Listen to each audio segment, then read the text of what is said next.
বন্ধুরা, তোমরা সবাই কেমন আছো? আশা করি খুব ভালো আছো। দেখো, আমার ভাই বাজার থেকে বাটা মাছ নিয়ে এসছে। আমি বাটা মাছটা সর্ষে দিয়ে ঝাল করব। তা আমি কিভাবে করব শেষ পর্যন্ত ভিডিওটা দেখতে থাকো। আমি প্রথমে একটু নুন হলুদ দিয়ে ভালো করে মাছটা মেখে নেব। আমি নুন হলুদ দিয়ে বাটা মাছটা খুব সুন্দর করে মেখে নিয়েছি। আমি কড়াইয়ের মধ্যে তেল দিয়ে দিচ্ছি, তেলটা গরম হয়ে গেছে। এবার আমি একটা করে সব ভেজে নেব। আমি সর্ষে কয়েকটা কাঁচা লঙ্কা নিয়ে নিয়েছি, আমি শিলে বেটে নেব। পাতলা পাতলা করে মাছের জন্য আলু কেটে নিয়েছি। আমার মাছগুলো সব ভাজা হয়ে গেছে, এবার আমি তুলে নেবো।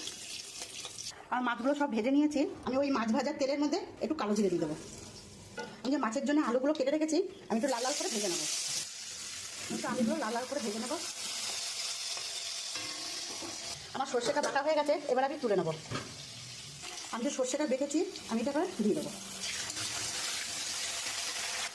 এখানে লঙ্কার গুঁড়ো, কাঁচা লঙ্কা আর হলুদ আর নুন। আমি লঙ্কা গুঁড়োটা একটু বেশি দিয়েছি, যেহেতু একটু ঝাল ঝাল করবো সর্ষের মাছ।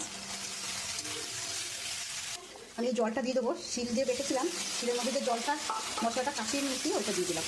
দিয়ে আমি মশলাটা একটু খুব ভালো করে কষিয়ে, মশলাটা দিয়ে খুব সুন্দর করে কষিয়ে নিয়েছি, তেলও ছেড়ে দিচ্ছে। এবার আমি পরিমাণ মতন জল দিয়ে দেবো। ঝোলটা একটু ফুটে গেলে আমি মাছটা দিয়ে দেবো। ঝোলটা ফুটে গেছে, এবার আমি মাছগুলো দিয়ে দেবো।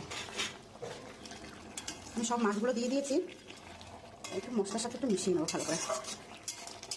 আমার মাছের ঝালটা হয়ে এসছে, যেহেতু একটা সর্ষের মাছ, তাই আমি এখানে উপর থেকে একটু সর্ষের তেল দেবো। আমার হয়ে গেছে, এবার আমি নামিয়ে দেবো। দেখো বন্ধুরা, আমার সর্ষের মাছটা হয়ে গেছে। যদি আমার এই রান্নাটা তোমাদের ভালো লাগে, তা একটা লাইক কমেন্ট শেয়ার করে দিও। আর তোমরা এরকমভাবে বাড়িতে করে খেও। আর প্রথম থেকে শেষ অবধি ভিডিওটা দেখার জন্য ধন্যবাদ।